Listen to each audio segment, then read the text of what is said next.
Logging here before my time was they were logging here when I was little, so it was mostly all hand power. There was Lewis boys had a little logging show in the valley, and they were using horse.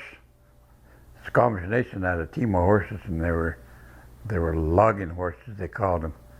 They're pretty big horses, and they towed logs down with that, and then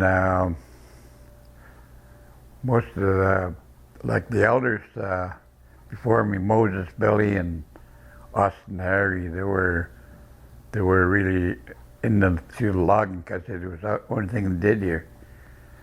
And Moses was boom man for Marlin Ring was just down the bottom of our hill here. The railroad went right through our reserve.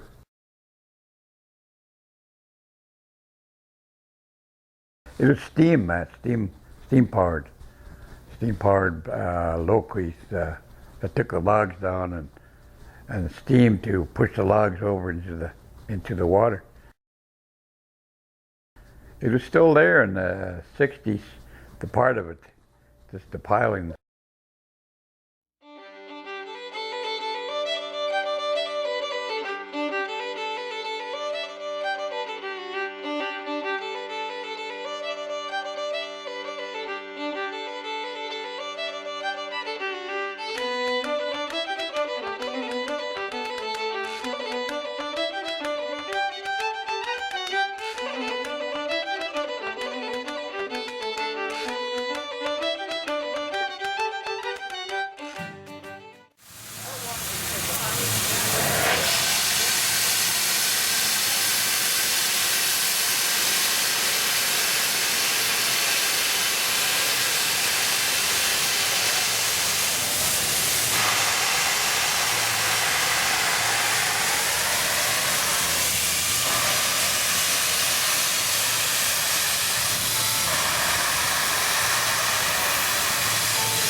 Before that, my uncle told me that he was logging. He used oxen to log, and he was young, and he said he used to be the grease monkey, they called him.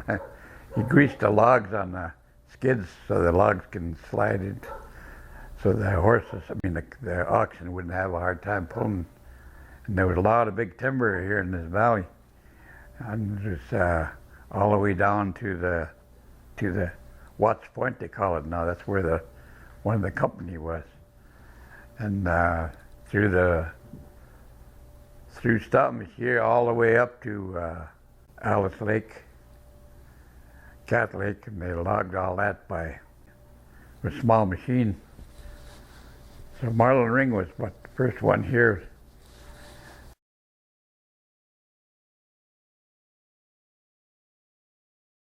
I started in the forest industry in 1942, February 1942. The reason I started to work in the forest industry, I had quit school when I was 15, and my dad decided that I would do better if I went to live with my brother, which lived in Camel River. He got me started in the forest industry, learning how to punk whistles. That was usually the first job in the woods those days. I did that for about 2 weeks without pay, and finally the company decided that maybe they'd give me a chance at getting a paid job. And I think my rate of pay at that time was $5.40 a day. I lived in camp, and room and board was really good, was $1.25 a day, and they had a Chinese laundry, and they did all their laundry for 25 cents a week. So it was pretty good living. Actually, when I finished logging up the coast, I came to Vancouver, and those days everybody worked in the forest industries, and we usually went from camp to camp in lots of cases. In my case at that time, I found there was, they needed an operator for piece of equipment up here in Squamish. And so I decided that wasn't very far out of Vancouver, so I'd come up here. This is the new style arch. I was driving it in 1955. We haven't actually used it yet, but they're kind of a nice machine to run. And there's the old arch that we used to use behind a small tractor. It just goes to show you how far ahead we've come. There I am driving it there. It's in Dentville. Now here we are picking up a log that's probably got about 4,000 feet in it. And it's quite heavy, and that came out of the Chacamas River. It was washed down with high water. And took 2 chokers to pick it up. This one here is a 4-wheel drive Letourneau machine. I'm driving that one, but that one there pulls a wheel arch behind it. In actual fact, that one there performed much better. It worked very well. It had an automatic transmission.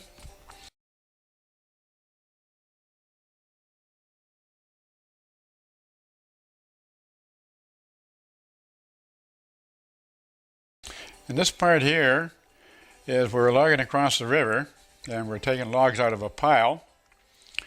Now we're backing up, and we had a small donkey making up the turns. Now he's going to hook up to a turn of logs. It was kind of awkward to back up, but it worked okay. You can see the winch on the roof. Now the boys are starting to hook up the turn. Now the main line is starting to pull it up. They're starting to pull it up there. There he is, going with the turn. That thing there would pull about 7,000 board feet. With that, you could go ahead and pick up the load at the same time. And it had a cable dozer on the front. We went down a fairly steep hill with that one. It could climb up a pretty good steep hill too. That's why we used it. It was the one we kept for quite a while.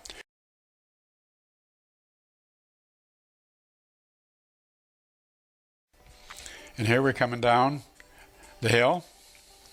It looks as though it must be quitting time because there's a guy riding on board.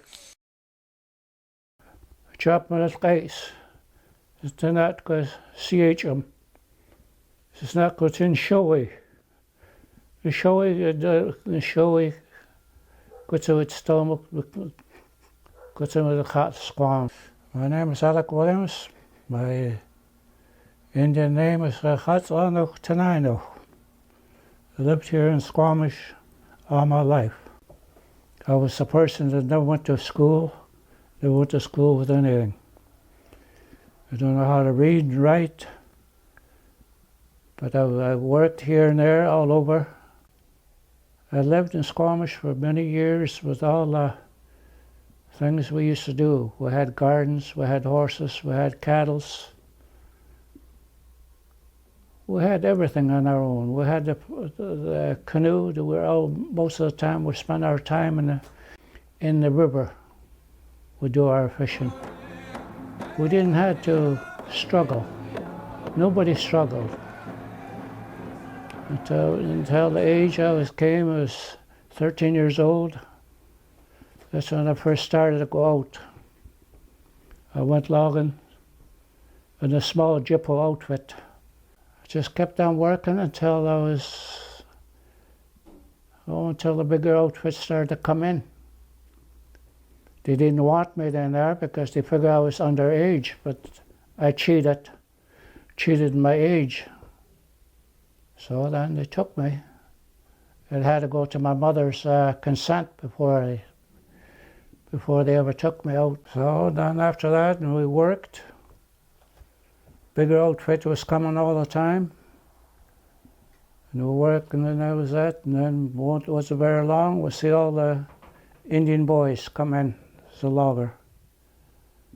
That made me happy when you see all the Indian boys start to come in. So I've been logging for good many years. Nothing else I ever knew. It's all what I knew at all was the logging. It was kind of rough for the first year after they retired me. I didn't like it because I was to be out in the woods all my life. That was my second home, was out in the bush, be a logger. And I loved it out there.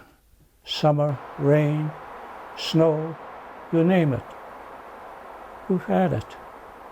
You got to be tough to be out there. And you got to know what you're doing. When we were growing up in Brackendale, my mother, all she did was talk Squamish to us all the time. There was no English. Talked Squamish, and there was a lot of old people that talked Squamish all the time.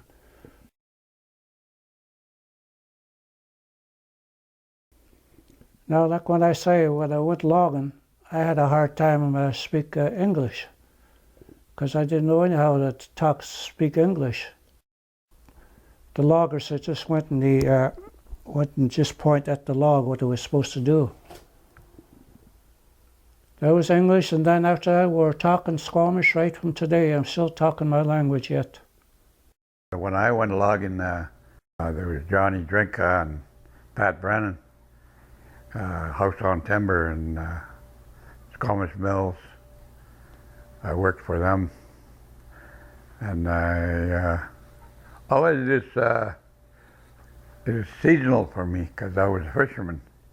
I worked in wintertime up here in the valley when it wasn't snowing, and I fished in the summertime. When I first went out logging, I was in my teens, pretty young, and I was up in Lurd Bay area. It's Beaver Cove. All my friends were there from Lurd Bay, all young fellas. So when I got there, they told me, "Hey Baker," he says, "put lots of clothes on. It's going to be pretty cold up there." So I put on my Stanfield, my big coat on, and away we went.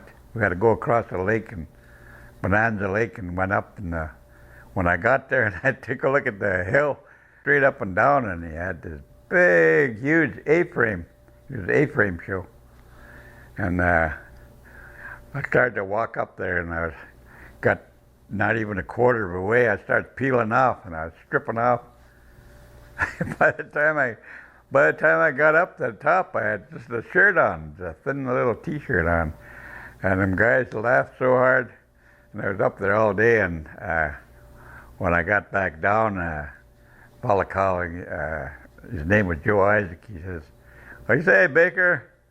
How do you do today?" I said, "Never mind, you can have it. I'm going home." You just stay for a while anyway. So I had real bad cork boots on, because that's the first job I ever went to. I didn't know how to operate, what kind of boots to wear and what kind of gear I should have. But I stayed there 4 days. The A-frame was one of the biggest A-frame over the island.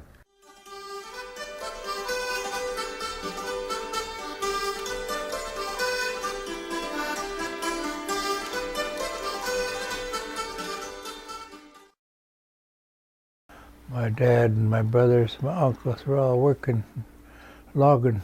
They were all loggers, but they were fishermen. They were trappers, hunters. My dad used to go on a seine boat up the coast. Like my Uncle Austin Harry, he used to go up. The last place I knew where he was Knight's Inlet with his whole family. With my cousins, Ernie Harry, George Harry, my auntie Molly Harry. Well, I was watching my dad work as a faller, or my brothers as a boom man, but watching other men how they worked as a chokerman, chaser on the land until I took that up. And I worked for a year, maybe a year to a year and a half. When I'd get home, my mom would be doing my clothes and ask me why all my clothes are so dirty. I said, "Oh, well, don't wash them, Mom. We'll just throw them away. We'll buy new ones on my payday." She just laughed and washed my clothes. And then my cousins Ernie Harry, George Harry, and my uncle Steve Charlie, brother Ron, and then cousins Norm Lewis, Al Lewis, and there was quite a few of them working on the boom. And the first job was with Norm Cowdell, NC Tone, and that's where I went. I told my cousins Ernie and George, yeah, you just want to drown me, you guys. That's why you brought me down here.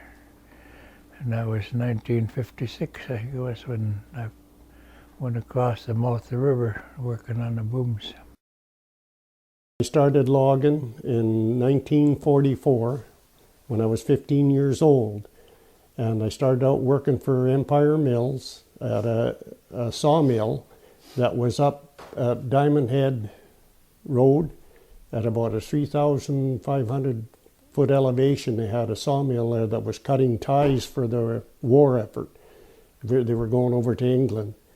And I started out there, and then I went to work in 1943 or 44. I believe Hendrickson came, H&W started logging here, and I went to work for them. And I worked there for them for quite a while, and then I went up to other logging camps up coast. And at H&W I met the rigger there was Al Hendrickson, and all us young guys, we were just in awe of him. We thought he was just the best rigger there was, and that was my ambition, was to be a rigger.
And I wound up, by chance, we were logging, and this fella that we were moving into a setting, and the guy that was moving us in wouldn't go up a tree, and the rigger wasn't there. So I said, well, I'll rig the thing.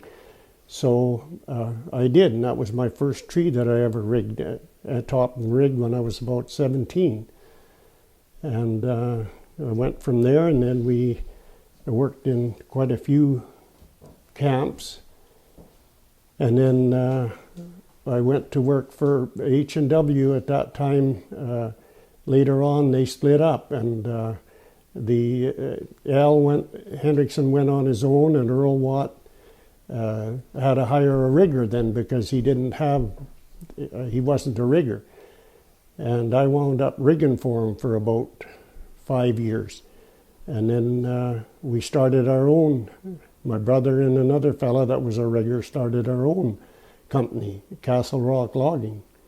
And we logged for many years.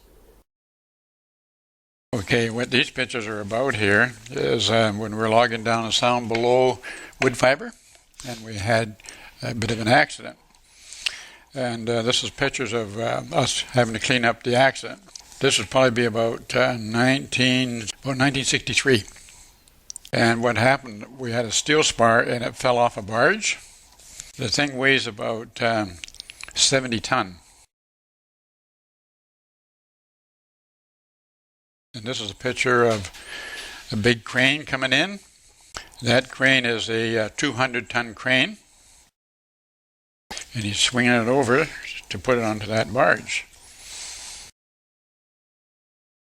And then we towed it to Squamish, and then I pulled it off the barge, and I had to salvage everything off of it. I had it insured.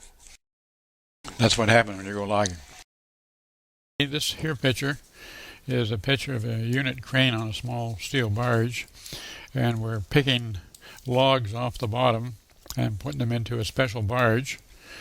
And this barge, when it's loaded with sunken deadheads, we put 3 floating logs on top of them and lash them together, and then we're able to float the whole works out, and we're able to take the deadheads down to a mill, and they can lift the whole bundle out and reclaim the logs.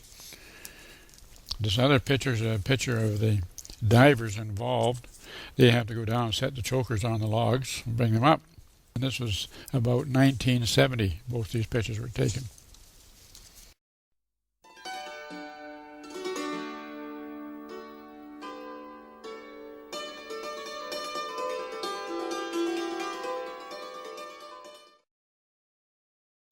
I was born in Coquitlam.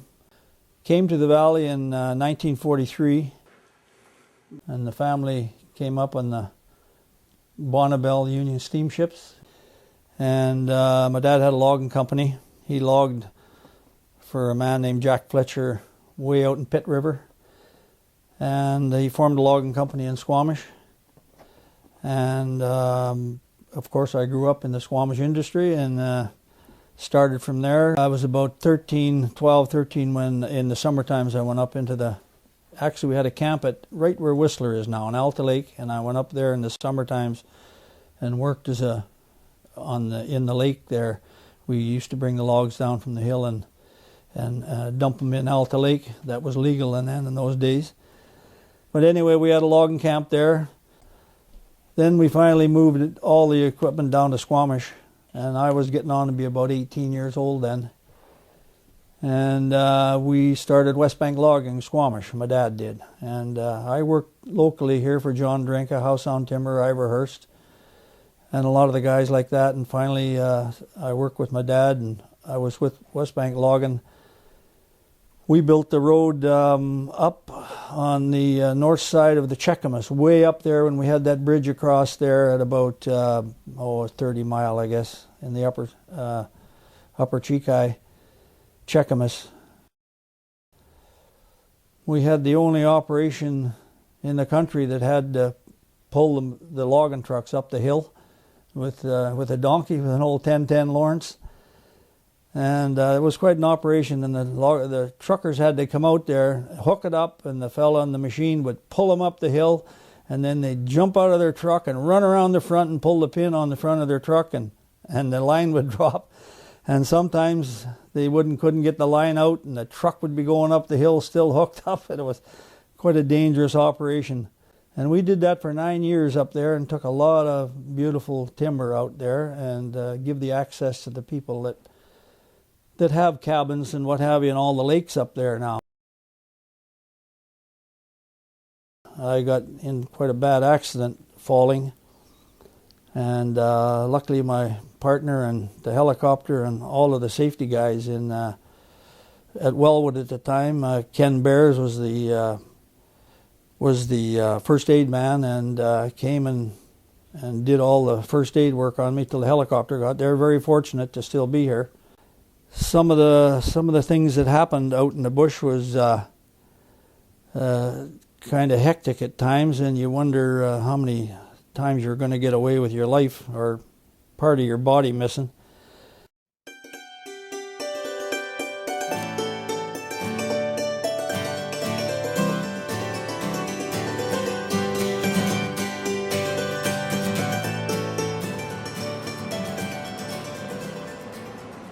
I began actually driving coffee trucks when the construction was booming in Whistler, which is where I initially ended up in the beginning.